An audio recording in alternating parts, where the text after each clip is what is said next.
Serious. The UK has left the European Union. If you voted Brexit, why? How will it benefit you personally? Serious. The UK has left the European Union. If you voted Brexit, why? How will it benefit you personally? Serious. The UK has left the European Union. If you voted Brexit, why? How will it benefit you personally? Attention. Serious. Tag notice. Jokes, puns, and off-topic comments are not permitted in any comment, parent or child. Parent comments that aren't from the target group will be removed, along with their child replies. Report comments that violate these rules. Posts that have few relevant answers within the first hour, and posts that are not appropriate for the serious tag will be removed. Consider doing an AMA request instead. Thanks for your cooperation and enjoy the discussion. I am a bot, and this action was performed automatically. Please contact the moderators of this subreddit if you have any questions or concerns. Serious. The UK has left the European Union. If you voted Brexit, why? How will it benefit you personally? Serious. The UK has left the European Union. If you voted Brexit, why? How will it benefit you personally? Attention. Serious. Tag notice. Jokes, puns, and off-topic comments are not permitted in any comment, parent or child. Parent comments that aren't from the target group will be removed, along with their child replies. Report comments that violate these rules.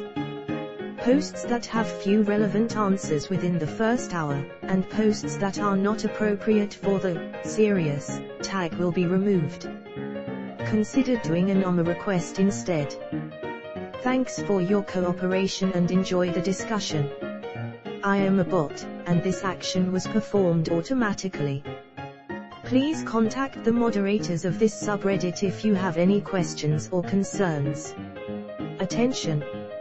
Serious. Tag notice. Jokes, puns, and off-topic comments are not permitted in any comment, parent or child.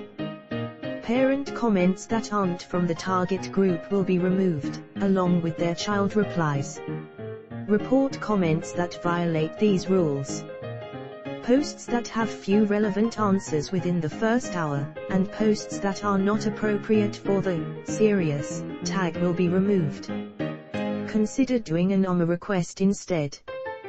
Thanks for your cooperation and enjoy the discussion. I am a bot, and this action was performed automatically. Please contact the moderators of this subreddit if you have any questions or concerns. I'm 29 and voted to leave the European Union for the following reasons, TLDR at the end.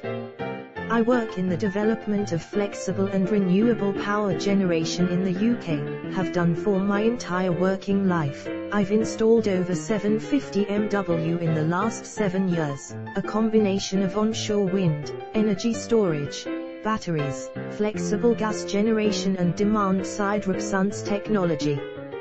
My small industry is incredibly important to the UK energy market, not only because it is critical to the growth of renewable clean generation but also because we provide the peaking service which is critical to prevent blackouts. Our market was effectively brought to its knees in 2017/18 with several key leaders in the market going out of business or laying off huge numbers of staff and essentially mothballing the industry. The reason for the market downturn was because of the UK government being taken to court by an Australian energy consultancy who claimed that the method by which contracts are awarded to build generating sites was in breach of the EU's state aid rules, despite the EU initially approving the process several years earlier. Because of the court case, there was a freeze on payments for existing contracts which had been awarded and a suspension of any further contracts being awarded. It dragged on until September last year, where it was confirmed that no breach of state aid had occurred. So to cut a long story short, for 3 years our market was frozen, hundreds lost their jobs and key developments to grow and modernize the UK energy sector for the future were halted or abandoned because of a technicality around whether the UK was breaching EU rules on state aid.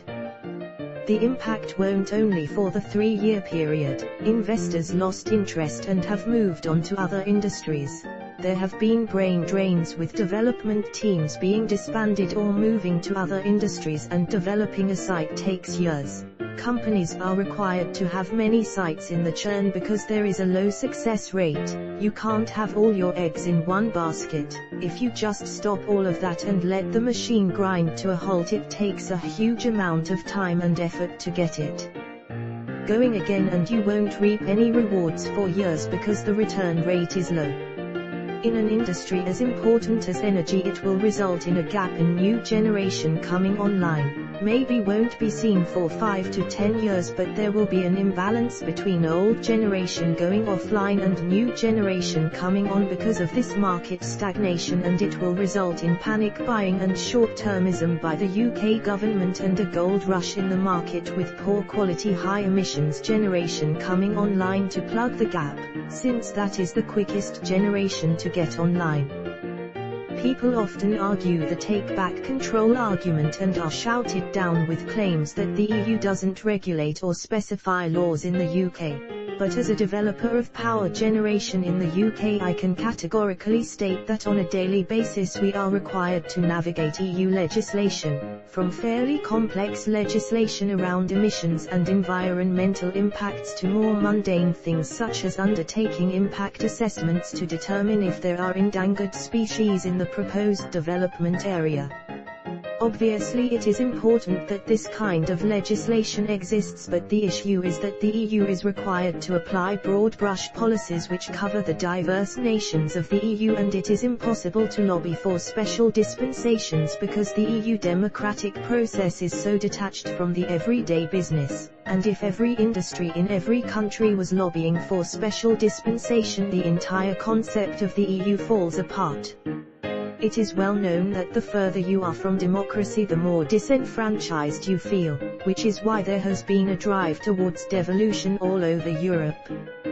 If you take the simple example of impact assessments to identify the presence of endangered species in the development area, it can sometimes be the case that the species you are searching for don't live in the UK, or do live in the UK but are abundant. But because that species might be endangered in Poland or Italy, every site developed in the EU needs to have this process gone through.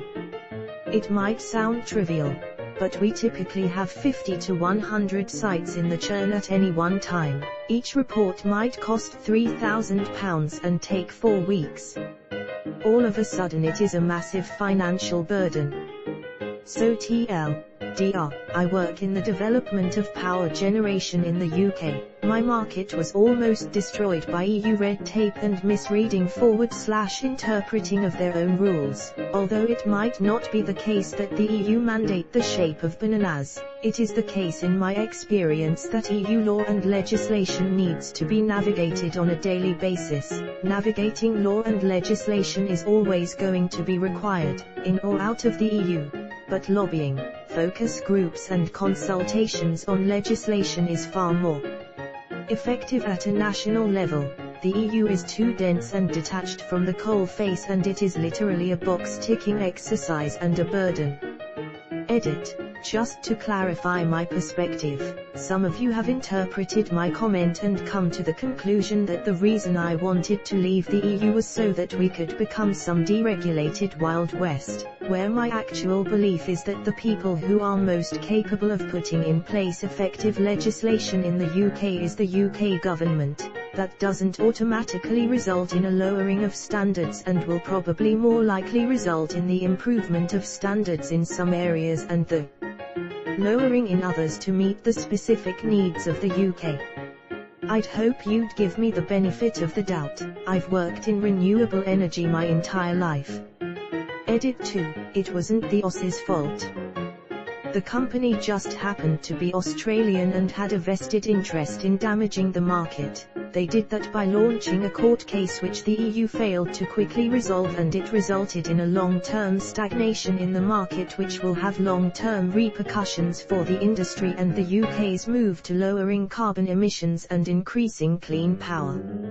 Edit 3, for anyone interested, https://www.thegardien.com/environment/2018/Forward/November/Power/Subsidies-Illegal-European-Court-Capacity-Market. It's a pretty nerdy and niche topic, so I love how people seem to be interested in it.